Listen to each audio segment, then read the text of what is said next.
According to the plant positions of the tobacco crop, plant harvesting begins with the primings, the ones with a bit of soil, which are earthy and a bit gritty. From your primings, you go on to your lags. From your lags, you go on to the cutter. From the cutter, then you arrive at the leaves. These are the leaves that I'm holding, and from the leaf you go on to the tips. Today we are coming to you from Kutsaga, where we are looking at tobacco harvesting, which was established last year 2024 around September. It is an irrigated crop, which is evident due to the leaf size that we are having here. We're going to be looking at the strategies and even the tactics that have put in place to ensure that harvesting is done properly and aligned to the regulations according to the statutes of Kutsaga. Stay tuned.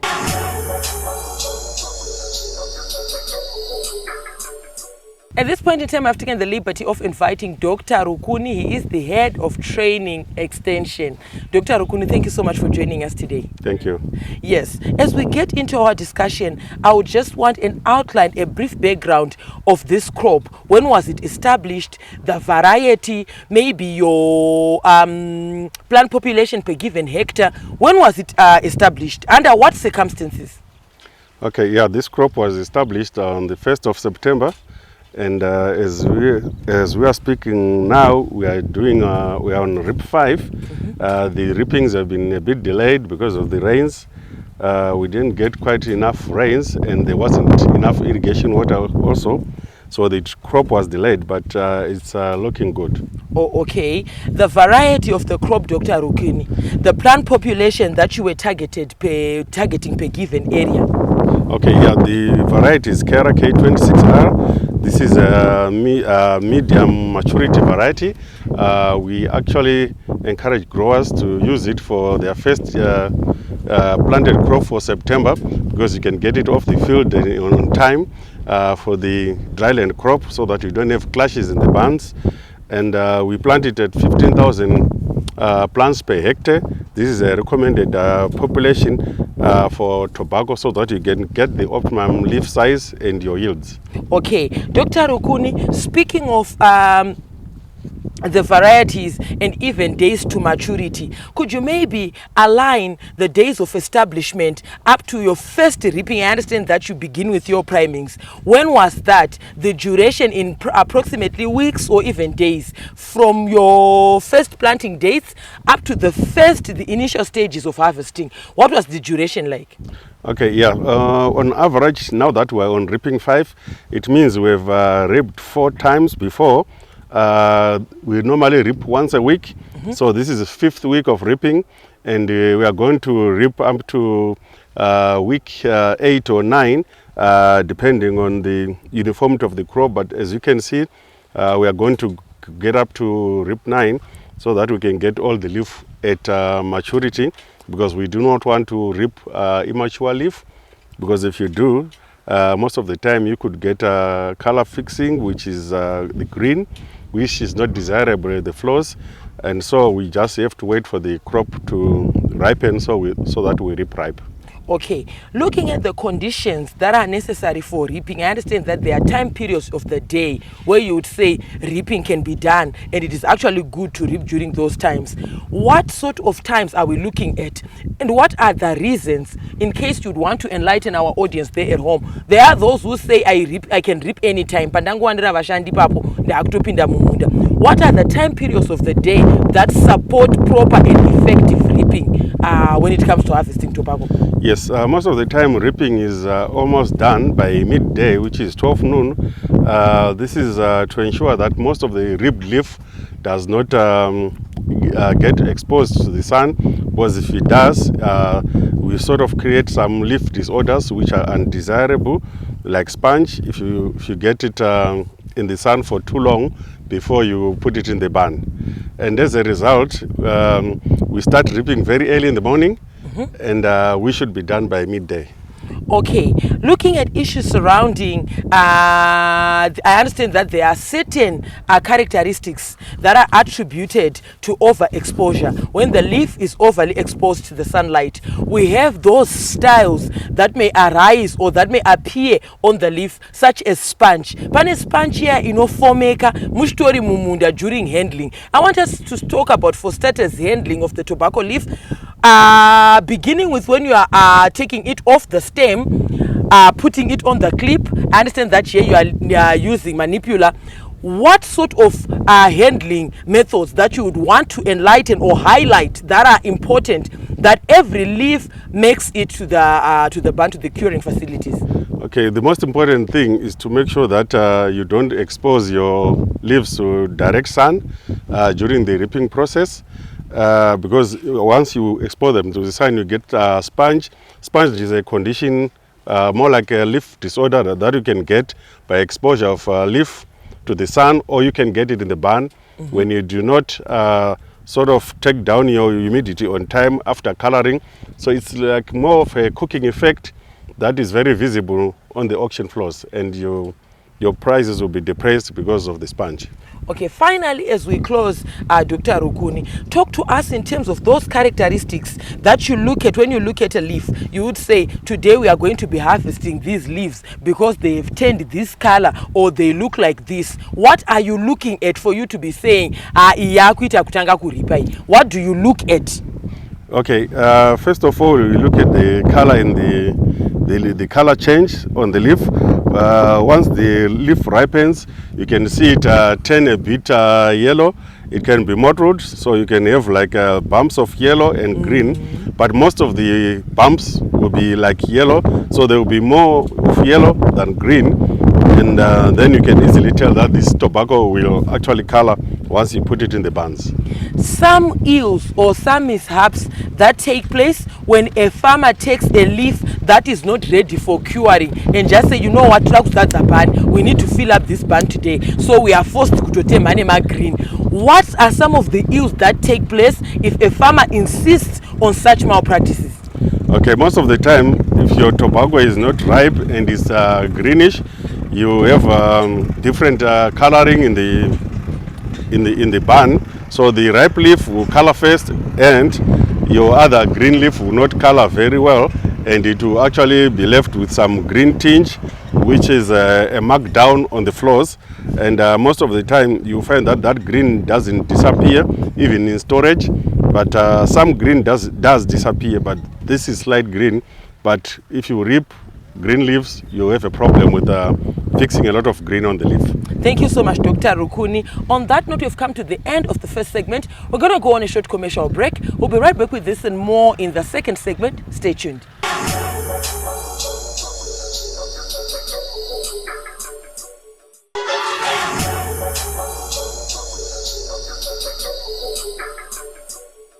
Thank you, farmers and aspiring farmers, for staying tuned to Agricultural New Directions, Agribusiness, in support of Vision 2030.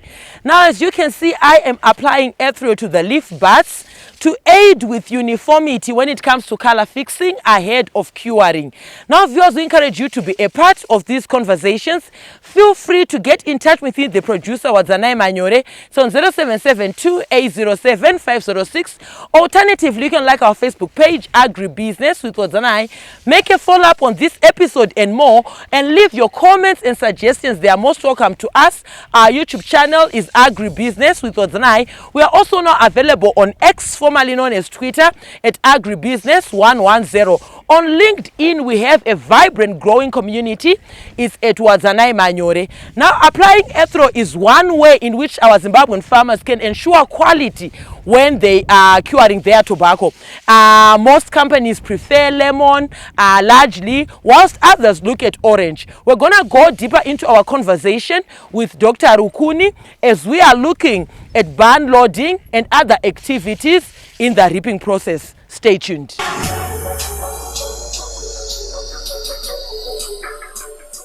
Dr. Rukuni, I'd like to welcome you to our second segment where we are looking at tobacco harvesting. Some might refer to it as tobacco reaping. Welcome back.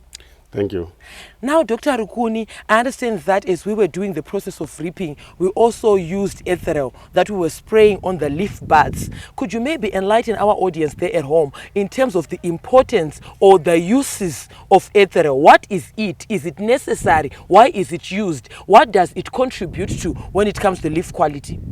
Yes, the use of ethereal is actually a quality enhancing procedure.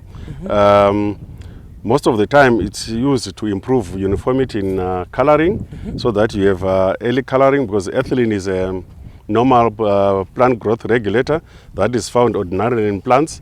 So when you apply it to the buds, it sort of start the ethylene production process, which is a natural process in like in dying plants. When the leaves are dying, they have a lot of increased activity of ethylene. So of ethylene is just an imitation of the ethylene. Okay. Yes. So this actually improves leaf uniformity. In other cases, they use it when they are harvesting on anthills, when the anthills remain green, because normally the anthills do not actually show any ripeness at any stage. So when you have about 6 or so leaves left, you can spray ethylene on the plants, and then you can reap them in 3 days, all of them, because they will be ripe. Okay. Now you would find that there are diseases that may attack this leaf during planting, especially when you receive incessant rainfalls throughout the weeks. You would find that there are certain diseases that start to attack the leaf, thereby compromising the quality or even the quantity of your crop. I would like us to talk about those diseases and which chemicals do we use to control those diseases. Yeah, basically the diseases that we have seen like this season is angular and alternaria. We have had a bit of frog eye, but where the rains have been very incessant, we have found that there is lots of angular, especially on over-fertilized lands and also on anthills. This is a disease that will not go away easily. So growers are actually urged to apply Bion twice in the field to try and reduce the incidence of these foliar diseases. When they do occur, they actually have a variety of sprays, the strobilurins like the azoxys, that you can use to sort of retard the spread of the disease, or at least stop them, so that you don't have it in many crop on the whole crop.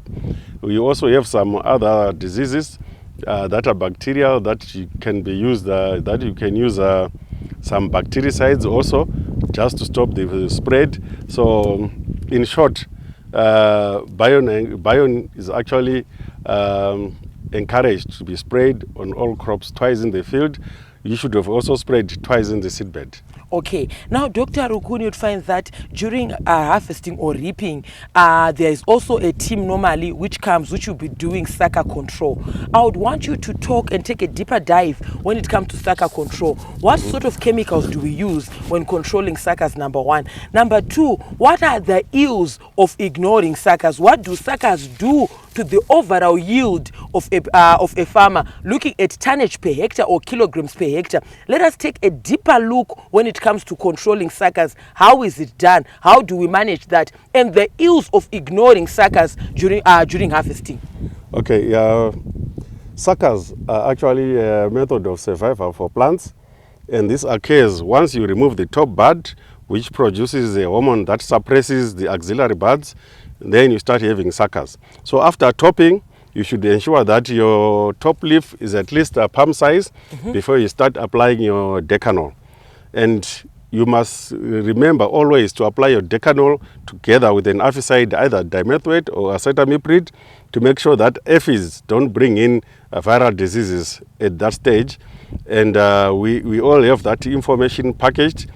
So after you apply your decanol, which is a contact suckercide, we have flumetrolene, which is the only remaining suckercide that is a local systemic. You should use it after 7 days. 7 days after the use of the decanol. That will further suppress any suckers that may come. So if you have suckers coming out before you apply your suckercides, anything more than 2 centimeters has to be removed by hands, because the suckercide won't be able to burn it properly and burn it and kill it So those have to be removed. Suckers actually reduce yield. They actually use some of the nutrients that you actually need to grow the leaf into a big leaf.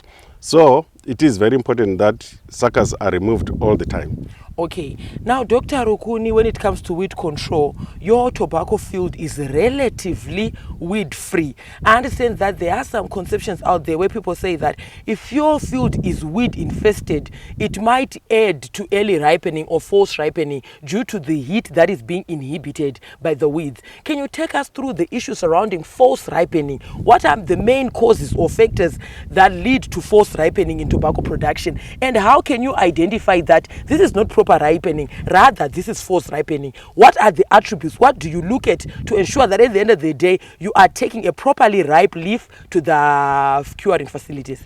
Yeah, most of the time false ripening is actually a problem caused by heavy rains, incessant rains. They sort of leach the nutrients, the nitrogen especially, so your leaf looks yellow and it's not quite yellow because it still hasn't grown out.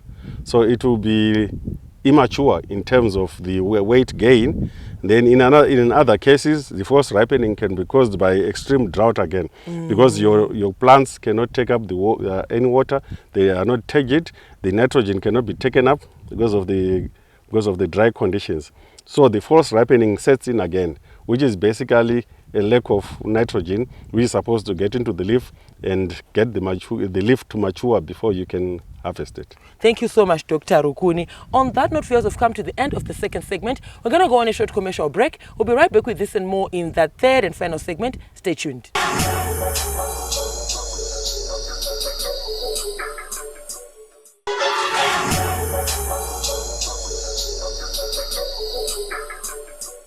Hello tobacco farmers and aspiring tobacco farmers. Today we are coming to you from Kuthaga, the research center when it comes to issues surrounding tobacco production in Zimbabwe. You would find that the tobacco we are reaping today was established in September under irrigation conditions, meaning that they are time years. They can still use their field for other activities, for other crops, due to their time management, effective time management. Dr. Rukuni, we are here in the third and final segment. Welcome back. Thank you.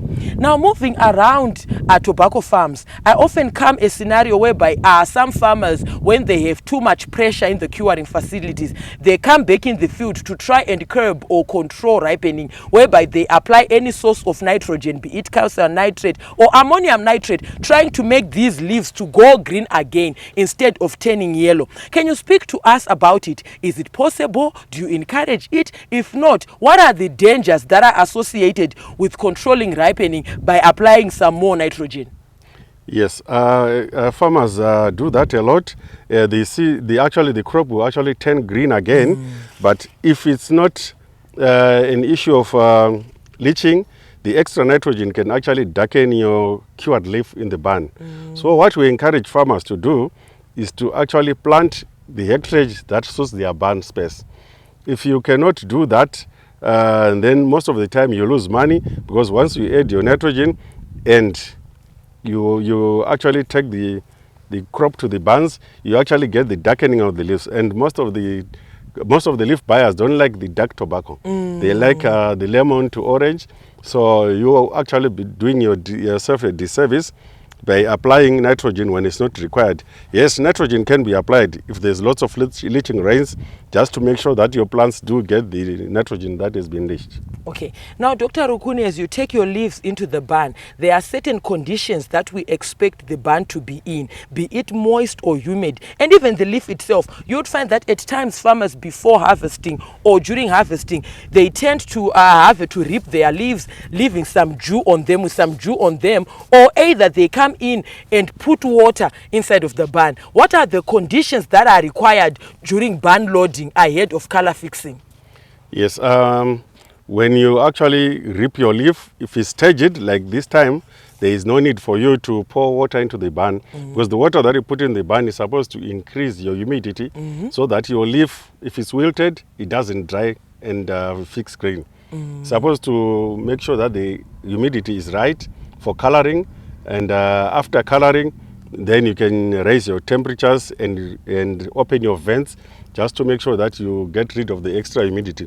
Failure to do that may lead to sponge. Okay. because it becomes steamy and hot in the barn. So the issue of adding fertilizer to keep the leaf green, we do not encourage, and also we do not encourage growers to put water on the barn floor if the leaf is ripped turgid as it is. Okay, finally I understand that you did your bud topping at leaf 18, leaf 19. Given that we are headed towards the tips, we are past the primings, lags, cutter, we are at the leaf stage ahead of the tips. I understand that when we get to the tips, we get to what is referred to as mottling. In Shona, they refer to it as chikumba. Talk to us briefly of the characteristics that people will be emulating by Nonziashika kuchikumba. And I understand that there are also farmers who established their crop, especially this year, late December into early January in places like Karoi Magunje because they didn't have any rainfall. Are they also going to be experiencing mottling? What are the good that comes with mottling? Because I understand that most farmers, can you talk to us about it as we close? The mottling, the so-called chikumba, is actually caused by maturity. The leaf becomes mature, and the mottling is like the raised part of the leaf becomes yellow. Only the lower leaf, actually the lower leaves, like the veins, they remain a bit green, and the leaf is thick. And curing should be done very carefully for these thick leaves because they require more time than the primings and the lags, because they have got a lot more weight and they have a bit of more moisture to lose, and also they need to lose the chlorophyll on time so that the color fixes well. The issue of having everything as chikumba is not really possible. Most of the time, maybe your top 6 leaves are what you'd expect to be chikumba, and these are some of the leaves that actually gives you the profits. If you lose your top 6 leaves, then you are not in business. Okay. Yes. Thank you so much, Dr. Rukuni, for such a detailed presentation in terms of tobacco harvesting, which is normally referred to as reaping. It was a pleasure having you with us today. Thank you.